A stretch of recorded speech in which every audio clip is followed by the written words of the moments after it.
المتقين والصلاة والسلام على رسوله الكريم أما بعد فأعوذ بالله من الشيطان الرجيم بسم الله الرحمن الرحيم ولمن خاف مقام ربه جنتان صدق الله مولانا العظيم وبلغنا رسوله النبي الكريم ونحن على ذلك لمن الشاهدين والشاكرين والحمد لله رب العالمين. معزز و محترم سامعین، کچھ عرض و معروف سے قبل آئیے ہم اور سبھی حضرات مل کر بارگاہ رسالت مآب صلی اللہ علیہ وسلم میں اپنی محبتوں کا خراج پیش کریں اور پڑھیں اللہم صلی علی سیدنا و شفیعنا حبیبنا مولانا محمد بارک وسلم صلاۃ و سلام علیک یا رسول اللہ صلی اللہ تعالی علیہ وسلم. حضرات، جہاں مایوسی ہوتی ہے، جہاں ہم چل چل کر کے تھک جاتے ہیں، جہاں زندگی ختم ہونے لگتی ہے، جہاں ہماری خواہشیں دم توڑنے لگتی ہیں، جہاں ٹمٹماتا ہوا میرا وہ آرزوؤں کا چراغ بجھنے لگتا ہے، جہاں ہم مایوسی والی زندگی گزارنے پر مجبور ہو جاتے ہیں، بے بس بن کر کے، بے کس بن کر کے، لاچار بن کر کے، مجبور بن کر کے، کبھی ایسا لگتا ہے کہ اس دنیا میں اپنا اب کوئی نہیں رہا، اب مجھے ہمت دینے والا کوئی نہیں، افزائش بڑھانے والا کوئی نہیں، حوصلہ افزائی کرنے والا نہیں. جب دنیا کی طرف ہم امیدوں کی نظروں کو اٹھا کر دیکھتے ہیں، مایوسی ہاتھ آتی ہے، کوئی سہارا نہیں، کوئی آسرا نہیں، کوئی ہمارے دل میں جو ہے ہمارے جذبات کو ابھارنے والا نہیں. جہاں ہم مایوس ہوتے ہیں، جہاں تک کے بڑھ جاتے ہیں، جہاں امیدوں کا چراغ دھل ہونے لگتا ہے، جہاں تمام آرزوئیں دم توڑنے لگتی ہیں،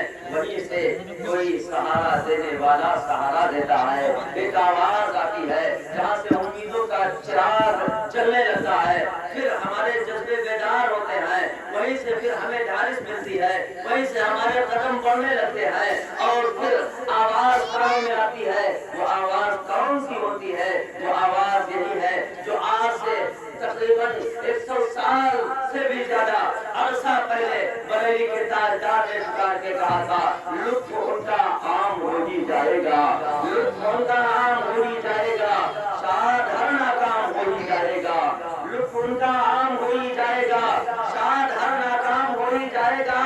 سائلو دامن نبی کا تھام لو، کچھ نہ کچھ انعام ہو ہی جائے گا. سائلو دامن نبی کا تھام لو، کچھ نہ کچھ انعام ہو ہی جائے گا. حضرات، یہ اعلیٰ حضرت کا شعر ہے. ہم لوگ کبھی کبھی ہفتوں میں سمجھتے ہیں، آپ کے سمجھ میں آ جائے تو بہت اچھی بات ہے. آپ کی سماعت بڑی پاکیزہ ہے، بڑی عمدہ ہے. میں پھر سے پڑھ رہا ہوں، یہ بخاری شریف پڑھنے والے اگر سمجھ جائیں تو یہ تھوڑا سے ہمت افزائی کرتے ہوئے مجھے محبتوں سے نواز دے، اور ایک مرتبہ اپنی محبتوں سے ہمیں نواز کر کے اپنے لبوں کو کھول کر کے کہہ دیں سبحان اللہ. اس لیے کہ اعلیٰ حضرت فرماتے ہیں، لطف ان کا عام ہو ہی جائے گا، شاد ہر ناکام ہو ہی جائے گا. سائلو دامن نبی کا تھام لو، کچھ نہ کچھ انعام ہو ہی جائے گا. اور اے رضا، ہر کام کا ایک وقت ہے، اے رضا، ہر کام کا ایک وقت ہے، دل کو تو آرام ہو ہی جائے گا. اے رضا، ہر کام کا ایک وقت ہے، دل کو تو آرام ہو ہی جائے گا. حضرات، میں نے جس آیت کریمہ سے اپنے آپ کو مشرف کیا، اللہ کا قرآن کہتا ہے وَلِمَنْ خَافَ مَقَامَ رَبِّهِ جَنَّتَانِ. جو رب سے ڈر گیا، جو رب کی بارگاہ میں کھڑے ہونے سے ڈر گیا، جو رب کے خوف کو دنیا میں بسا کر کے زندگی گزار گیا، اس کے لیے انعام کیا ہے؟ اللہ فرماتا ہے اسے 2 جنتیں عطا کی جائیں گی، اسے 2 جنتیں عطا کی جائیں گی. اللہ اکبر. ایک جنت نہ ملے، ایک جنت کے فراق میں سجدے کریں، رات رات عبادت کریں، کریا وزاری کریں، رب کی بارگاہ میں روئیں گر جائیں، کوئی مدعا نہیں. لیکن جب خدا کا خوف سینے میں بڑھ جاتا ہے تو یہ کوئی دنیا کا عام انسان نہیں بلکہ خود جنت کا مالک کہتا ہے وَلِمَنْ خَافَ مَقَامَ رَبِّهِ جَنَّتَانِ. جو رب کی بارگاہ میں کھڑے ہونے سے ڈر جائے گا، کل بروز قیامت اللہ کو رب فرماتا ہے اسے میں 2 جنتیں عطا کروں گا. حضرات، یہ خوف، یہ ڈر ایسا لفظ ہے جہاں خوف ہوتا ہے انسان سے قریب نہیں ہوتا، بہت دور جاتا ہے. جیسے آگ کے شعلے بلند ہو، ایک ڈرنے والی چیز ہے. بتاؤ، آگ کے شعلوں کے لوگ قریب جائیں گے یا دور جائیں گے؟ ایک اژدہا سامنے کھڑا ہو جائے، بتاؤ اس سے مقابلہ کرو گے یا بھاگو گے؟ اس لیے کہ وجود کا خطرہ ہے، خوف ہے, جہاں خوف ہوگا انسان وہاں سے دوری اختیار کرے گا. کوئی طاقتور چیز جسے آپ کو پتہ چل جائے کہ یہ میرے وجود کو خطرے میں ڈال دے گا, آپ اس سے بہت دوری اختیار کریں گے. دنیا کا یہ معاملہ ہے کہ جہاں خوف ہوگا وہاں سے انسان دور ہوگا, لیکن پروردگار کا ایک خوف ہے. جب انسان اپنے دل میں اسے سما لیتا ہے تو وہ رب سے دور نہیں, دنیا کا خوف انسان کو دور کرتا ہے لیکن خدا کا خوف اپنے قریب کرتا ہے. جتنا خدا کا خوف ہوگا وہ رب کے اتنا قریب ہوگا, جتنا خوف ہوگا وہ سجدوں سے قریب ہوگا, نمازوں سے قریب ہوگا, عبادتوں سے قریب ہوگا, اخلاص سے قریب ہوگا, کردار سے قریب ہوگا, نبی کے اسوہ سے قریب ہوگا, نبی کی سیرت سے قریب ہوگا, نبی کی شریعت سے قریب ہوگا. جتنا جتنا اس کے دل میں خدا کا خوف گھر کرتا جائے گا اتنا اتنا وہ بارگاہ رب لم یزل کے قریب ہوتا جائے گا. جب معاشرہ ہوتا ہے, یہ سماج ہے, یہ سماج جہاں لوگ بستے ہیں وہی سماج کرتا ہے, اور جہاں سماج ہوتا ہے اسی سماج کی بہتری کے لیے بزرگوں نے کام کیا, انسانیت نے کام کیا, پیغمبروں نے کام کیا. یہ سماج کی بہتری کے لیے ایک انسان جب اچھا بنتا ہے اور ایک انسان کی اچھائیوں کو دیکھ کر کے لوگ پھر کسب فائز حاصل کرتے ہیں, وہ بھی اچھا بننے کی کوشش کرتے ہیں. سماج بہتر ہوتا ہے تو نسلیں بہتر ہوتی ہیں. جب انسان بہتری کی زندگی گزارنے لگتا ہے تو پوری سماج بہتر ہو جایا کرتی ہے. لیکن حضرات آج کا المیہ ہے, آج کا نہیں, ہمیشہ جہاں انسان ہوتے ہیں وہی فطرت کا تقاضا بھی ہوتا ہے. ہو سکتا ہے اتنے لوگ یہاں بیٹھے ہوں, میری بات پر کوئی اتفاق کرتا ہو, کوئی اتفاق نہ کرتا ہو, اگرچہ یہ رسول اللہ کے یہ دین کی بات ہے, اگرچہ یہ قرآن و حدیث کی بات ہے, لیکن اتفاق رائے الگ الگ ہو سکتی ہے. اسی طرح سے سماج کے اندر لا اتفاقیاں بھی ہوتی ہیں. آپ کہو گے ایسا کردار پیش کرو, لوگ مانیں گے نہ مانیں گے. سماج میں پھر جو اچھائیوں کی طرف چلنے کی ترغیب ہو رہی تھی انہی کے قدم برائیوں کی طرف اب بڑھنے لگے, اس لیے کہ انسانی فطرت کے تقاضا کے بنا پر ایک انسان ایک انسانیت کی بات کو مان لے یہ ضروری نہیں ہے, اور ایک انسان سارے سماج کے لوگوں کو سدھار دے یہ بھی ضروری نہیں ہے. تو اللہ نے فرمایا وہاں پر رب کے خوف کو شامل کر کے ایک سماج کو سدھارنے کی جب کوشش کرو گے, خدا کا خوف شامل حال ہو جائے گا تو پورا سماج سدھرتا ہوا نظر آئے گا. خوف اگر دلوں میں بچ جائے, ہم بات کریں گے تو ہماری بات تمہارے دلوں میں اتر جائے گا. ہم کہیں گے نماز پڑھو تو اللہ سجدے کی توفیق دے دے گا. ہم کہیں گے صدقہ کرو تم سخی بن جاؤ گے. ہم کہیں گے برائیوں سے باز آ جاؤ, تمہارے دل میں وہ بات اتر جائے گی, اس لیے کہ وہ خدا کا خوف کام کر رہا ہے. میری زبان میری تقریر میری گفتگو نہیں کام کر رہی ہے, اس لیے خدا کے خوف کو بسانا بہت ضروری ہے حضرات. اور انسان کو اپنے آپ کو بچانا, اپنے آپ کو سنوارنا یہ بھی بہت ضروری ہے. اللہ حضرت سے پوچھا گیا, دیکھو نماز پڑھنے والا نمازی کہلائے گا, روزہ رکھنے والا روزہ دار کہلائے گا, زکات دینے والا سخی کہلائے گا, وہ نیک نہیں کہلائے گا. ایک نمازی نماز پڑھنے والا نمازی ہو سکتا ہے, نیک نہیں ہو سکتا. ضروری نہیں کہ وہ نمازی نیک ہو, ضروری نہیں کہ وہ روزہ رکھنے والا نیک ہو, ضروری نہیں کہ صدقہ دینے والا نیک ہو, لیکن ایک انسان اگر نیک بن جاتا ہے وہ نماز بھی پڑھتا ہے, وہ روزہ بھی رکھتا ہے, وہ صدقات و عطیات بھی کرتا ہے, وہ کار خیر بھی کرتا ہے, وہ شریعت کی پاسداری بھی کرتا ہے, اس کے قدم ڈگمگاتے نہیں بلکہ صراط مستقیم پر گامزن ہو جاتے ہیں.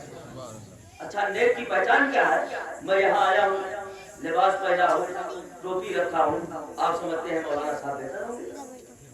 آپ نے دیکھا ہوگا بڑے بڑے امامہ پہن کر کے آنے والوں, لیکن اندر باطن کی زندگی کیسی ہے وہ بہتر جانے. مجھے آپ مسجدوں میں مصلوں پر اماموں کا مشاہدہ کرتے ہیں, آپ تو اچھا سمجھ کر کے, اور اللہ کرے سارے امام اچھے ہوں, اور آپ کی ذہنیت بھی ایسی ہونی چاہیے کہ جو بھی امام ہے وہ اچھا ہی ہوگا, لیکن اس کی باطن کیسی ہے, اس کا باطن کیسا ہے. اللہ تعالیٰ فرماتے ہیں اگر کسی کو جانچنا ہو, اس کے نیکیوں کو دیکھنا ہو, اس کے اچھائیوں کو دیکھنا ہو تو اس کی اکیلی زندگی کو دیکھا کرے. ہم تو یہاں اچھا بول رہے ہیں, لیکن صبح کو جب میں نماز فجر ادا کر کے پھر ہمارے ہاتھ میں تسبیح کیسی ہو, ہمارے زبانوں پر ذکر کیسا ہو, ہمارے زندگی کے معمولات کیسے ہو, اس پر بہت کچھ جو ہے نربھر کرتا ہے کہ وہ انسان کی اکیلی زندگی کیسی ہے. اگر اکیلی زندگی نیک ہو جائے تو انسان بہتر ہو جاتا ہے اور اس کے عمل سے پھر پورا سماج بہتر ہو جاتا ہے. اکیلی زندگی وہ کب ہوتا ہے جب خدا کا خوف پیدا ہوتا ہے. انسان بہت کچھ آج لوگوں کے کہنے سے لوگوں کے ڈر سے کرتے ہیں. جیسے کسی کی تیمارداری, کوئی عیاذ بیمار ہو گیا, عیادت کرنے گئے ہیں, وہاں کیا ہے خدا کا خوف نہیں ہے, بس یہ ہے کہ وہ فلاں آیا تھا میں بھی چلا جاؤں. آج صدقہ کرتے ہیں کہیں ایسا وہ دکھاوے کے لیے ہو جاتا ہے. ہم چلو نماز کا ٹائم ہو گیا, اذان ہو گئی, لوگ کیا کہیں گے, یہ دیکھ کر کے, یہ کہہ کر کے, یہ سوچ کر کے بہت سے لوگ کارے خیر بھی کرتے ہیں تو کہیں نہ کہیں یہ چیزیں پیدا ہوتی ہیں. لیکن یہ کب, یہ کیا ہوتی ہے, یہ دنیا والوں کے ڈر سے نیکی کے راستے پر وہ گامزن ہوتا ہے. لیکن اگر خدا کا خوف ہوتا ہے تو وہ ظاہر میں بھی عبادت کرتا نظر آئے گا, باطن میں بھی عبادت کرتا نظر آئے گا. جس طرح سے اس کے پیشانیوں میں تم دن کے اجالے میں سجدے کی طرف دیکھو گے, اسی طرح سے رات کے تاریکی میں بستروں پر کروٹیں بدلتے ہوئے خدا کا خوف بھی نظر آئے گا. جب باطن بہتر ہو, جب خدا کا خوف سینے میں بسا ہو, اور وہی خوف انسان کو اعلیٰ بناتا ہے, وہی خوف انسان کو افضل بناتا ہے. آج میں آپ کو یہ آپ نے کارے خیر کیا, ہو سکتا ہے کہیں دکھاوا ہو سکتا ہے ریاکاری ہو, میں یہ اس کی گارنٹی نہیں دیتا کہ ریاکاری کر رہے ہیں.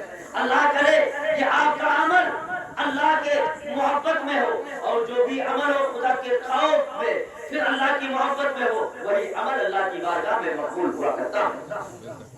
حضرات جو دنیا آج حضرت مولا کائنات فرماتے ہیں یہ سماج, یہ انسان بکریوں کی ریوڑ کی طرح ہے. آپ نے دیکھا ہوگا, چار کو تم سنبھالو, چار ناراض ہو جاتے ہیں, چار کو قریب کرو تو ناراض ہو جاتے ہیں. اگر رشتے دار کو آپ نے بہتر کیا دوسرا رشتے دار ناراض ہو گیا, ایک کو اچھا کیا دوسرا ناراض ہو گیا. انہیں تم سنبھالنے کی کوشش کرتے ہو, یہ بکریوں کے بھیڑوں کے ریوڑوں کی طرح ہے. جس طرح سے ایک ریوڑ کو آپ ہٹا کر کے ایک جا کرنے کی کوشش کرتے ہیں اور دوسرا ادھر سے نکل گیا, تیسرا ادھر سے نکل گیا. حضرات تو مولا کائنات فرماتے ہیں کہ دنیا والوں کے دکھاوے کے لیے یا دنیا کے خوف میں تم کام کرو گے, کامیابی نہیں ملے گی. اپنے آپ کو خدا کے حوالے کر دو, اللہ اپنی مخلوق کے دلوں میں تمہاری محبت کو پیدا کرنا ہے.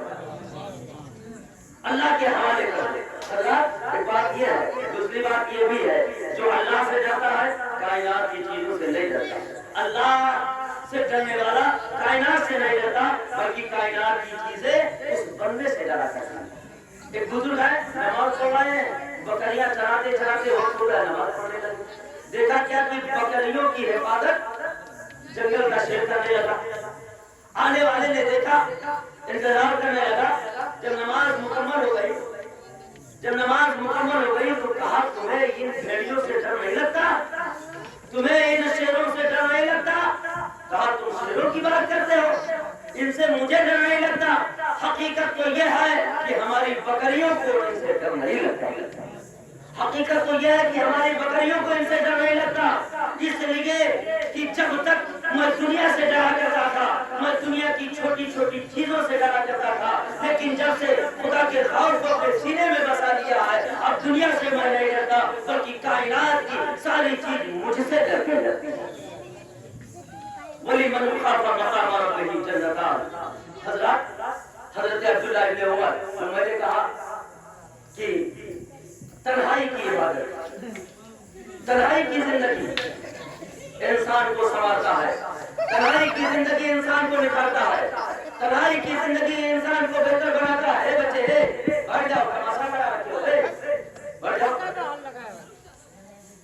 تنہائی کی زندگی. حضرت عبداللہ ابن عمر کہتے ہیں, بس چند منٹ میں گفتگو کروں گا پھر گفتگو ختم کر رہا ہوں. حضرت عبداللہ ابن عمر کہتے ہیں, میں سفر کر رہا تھا اور سامان سفر اکٹھا کر کے میں نکلا مدینہ منورہ سے. میرے پاس سرکہ بھی تھا, کھجوریں بھی تھی اور کچھ اور اشیاء تھی.